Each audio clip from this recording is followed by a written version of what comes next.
여러분 안녕하십니까? 법률사무소국토의 김조영 변호사입니다.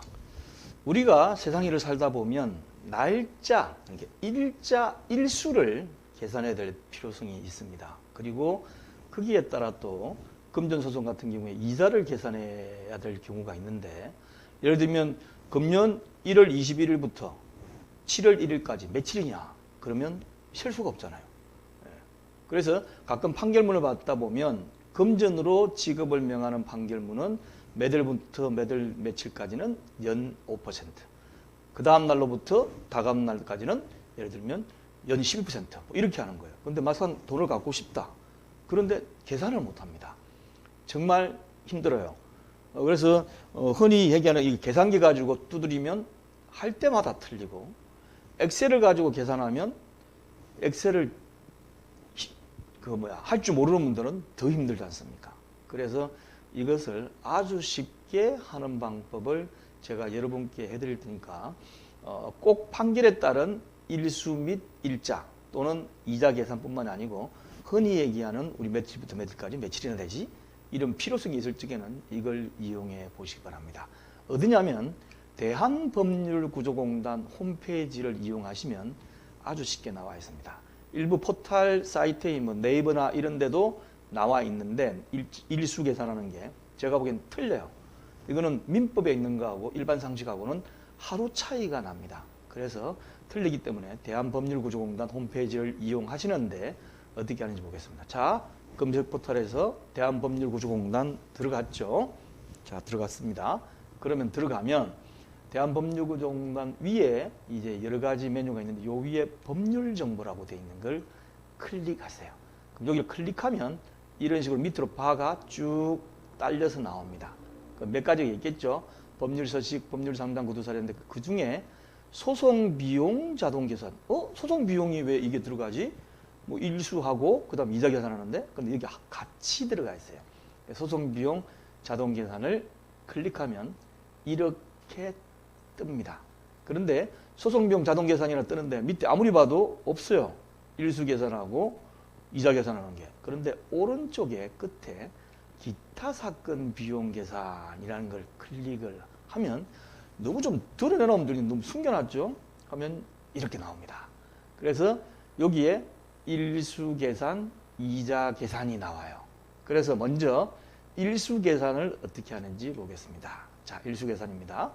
조금 전에 봤던 여기를 보시면 일수 계산을 딱 치면 요 밑에 시작일과 종료일이 나와요. 그러면 언제부터 언제까지를 요거 달력을 클릭을 해서 입력을 하면, 그런 다음에 계산하기를 눌러 보십시오. 그러면 어떻게 되냐면 결과가 밑에 나와요. 자, 제가 오늘 촬영하는 날 2022년 2월 4일부터 2월 11일까지가 며칠인지를 입력을 하고 계산하기를 눌렸더니만 일수가 7일 그러고 나오죠. 밑에 결과가. 근데 좀 이상하지 않습니까? 여러분들이 생각하시기에 4일부터 11일까지 며칠이야? 그러면 11 빼기 4? 그럼 7이니까 7일? 그렇게 할 수도 있는데 손가락을 한번 재보십시오. 4, 5, 6, 7, 8, 9, 10, 11일. 8일입니다. 8일. 8일이에요. 8일. 근데 왜 7일이라고 나올까요? 그것은 민법에 초일은 불산입한다. 첫 번째 날은 빼는 겁니다. 왜냐하면 오늘 제가 이 얘기를 하는 게 오후 4시다. 아니면 아침 10시다. 이러면 이미 상당한 시간이 지나갔기 때문에 첫째 날은 빼버리기 때문에 이런 결과가 나오는 거예요. 근데 문제는 뭐냐면 0시부터 시작할 경우는 그날도 들어갑니다. 0시부터 할 때는 온전한 하루가 되기 때문에 들어가고, 그렇지만 초일을 빼기 때문에 이렇게 계산해요. 어쨌든 민법 이론은 그러니까 여기에 눌러가지고 계산을 하면 바로 나오도록 되어 있습니다. 자, 그러면 이자 계산을 하겠습니다. 이건 복잡해요. 돈 해가지고 계산기 두드리기가 힘듭니다. 이것도 옆에 보시면 아까 했던 일수 계산 옆에 이자 계산을 클릭을 하시면 이제 이렇게 나와요. 나오는데 1차 이율과 2차 이율 두 가지로 기재되어 있습니다. 이게 무슨 말이냐면 판결문에 보면 금 600만 원에 대해서 언제부터 몇 월 며칠부터 몇 월 며칠까지는 연 5%. 민법이 정한 법정이율이죠. 그 다음에 소송을 했을 경우는 그 다음 날로부터 다 갚을 때까지는 연 12%. 소송 촉진 등에 관한 특례법이라는 게 있어가지고 소송을 해서 받았는데도 판결을 받았는데 빨리 안 줄 경우는 이자가 높도록 되어 있습니다. 연 12% 이렇게 되어 있어요. 그래서 요거를 1차 이유라고 2차 이유라고 같이 하나씩 제가 설명을 해드리겠습니다. 먼저 1차 이유를 원금을 예를 들어가 600만 원이다. 그런데 판결문이나 결정문에 연 12%를 주도록 써놨어요. 그럴 경우는 예를 들면 10월 1일부터 다 갚은 날까지 연 12% 했는데 제가 계산해야 되는 날짜리 12월 1일이다. 2021년 10월 1일부터 2021년 12월 1일까지다. 그러면 이걸 입력한 다음에 계산하기를 클릭을 해봅시다. 입력 다 됐죠? 그럼 계산하기를 클릭을 하면 밑에 이렇게 나와요. 자, 이래 가지고 원금 600만 원이고 12%고 언제부터 언제까지 해가지고 계산하니까 12만 2천 원이다.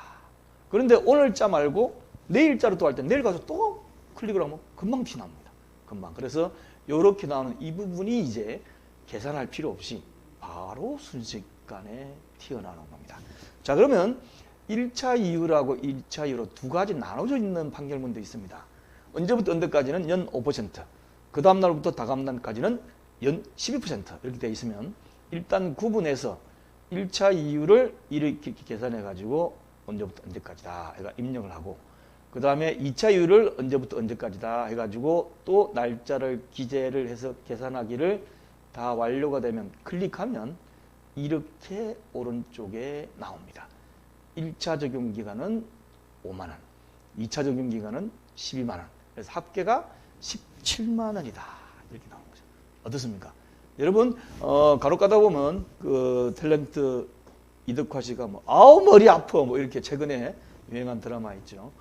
그렇게 머리 아플 필요 없이 지금 보신 이거를 계산을 하시면 대한법률공단 가시면 아우 깨우네 이렇게 됩니다. 아주 고민하실 필요가 없습니다. 남들이 보면 엄청나게 많은 계산 능력이 있는 것 같은데 다행히도 손쉽게 만들어놨어요. 자, 이 영상은 R119.KR에 들어가시면 이 재산명시, 채무불이장 명부 이런 각종 모든 나홀로 소송 안에다가 다 넣어놓게 되겠습니다. 많이 이용해 주시기 바랍니다. 감사합니다.